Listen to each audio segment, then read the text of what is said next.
ঈদুল আজহাকে সামনে রেখে মেহেরপুরের ঐতিহ্যবাহী বারাদি পশুর হাটে দেশসেরা ব্ল্যাক বেঙ্গল ছাগল কিনতে ক্রেতাদের ঢল নেমেছে। সুস্বাদু মাংস ও ব্যাপক চাহিদার কারণে বৃহত্তর কুষ্টিয়া অঞ্চলের এই অন্যতম বৃহৎ হাটটি এখন জমজমাট। হাটে এবার প্রচুর ছাগল আমদানি হয়েছে। আকার ভেদে দাম 10 থেকে 50,000 টাকা হলেও মাঝারি ছাগলের চাহিদা সবচেয়ে বেশি। দূর দূরান্ত থেকে আসা পাইকাররা এই হাটের ছাগল নিয়ে ভীষণ উচ্ছ্বসিত। চাহিদা এখন তো কোরবানি তো এখন না গেলে এখন তো সামনে প্রায় 20-25 দিন টাইম আছে।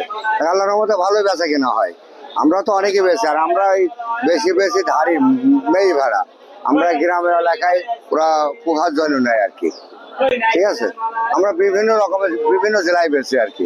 সুয়ানগঞ্জ এলাকায় যাই, সিলেটে যাই, চিরাং যাই, এই ফটিকছড়িতে যাই। এদিকে হাটে ক্রেতাদের এমন উপচে পড়া ভিড় দেখে স্থানীয় খামারি ও বিক্রেতারাও বেশ খুশি। অন্যান্য বছরের তুলনায় এবার রোগবালাই কম হওয়ায় পশুর স্বাস্থ্য যেমন ভালো, তেমনি হাটে ভালো দাম পেয়ে মুখে হাসি ফুটেছে প্রান্তিক খামারিদেরও। পশুর ন্যায্য মূল্য পাওয়ায় শেষ মুহূর্তের বেচাকেনায় দারুণ এক উৎসব মুখর পরিবেশ তৈরি হয়েছে গোটা হাট জুড়ে। আমাদের অবস্থা আছে, ছাগল গ্রাম থেকে কিনে আনতে পারছি না, হাটে আমাদের শেষ খেতে দিয়েছে।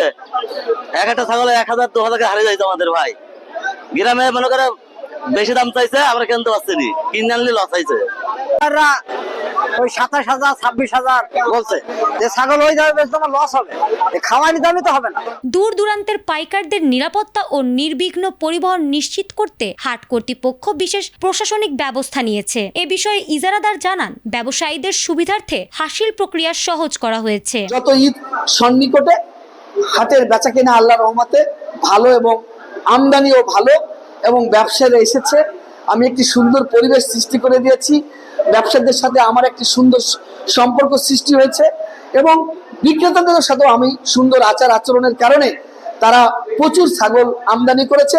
ইনশাআল্লাহ ঈদের বাজার এবং ঈদ পর্যন্ত হাট অনেক সুন্দর যাবে বলে আমি আশা করি। হাট কর্তৃপক্ষের এমন নজরদারির কারণে জাল টাকা বা পশুর চোরাচালান রোধ করা সম্ভব হচ্ছে বলে জানান আগতরা। ফলে কোনো প্রকার ঝক্কি ঝামেলা ছাড়াই স্বাচ্ছন্দ্যে কোরবানির পশু কিনে বাড়ি ফিরছেন সাধারণ ক্রেতারা। পশুর এই ন্যায্য মূল্য ও জমজমাট বেচাকেনা ঈদের আগ মুহূর্ত পর্যন্ত বজায় থাকবে বলে আশা করছেন সংশ্লিষ্ট সকলে।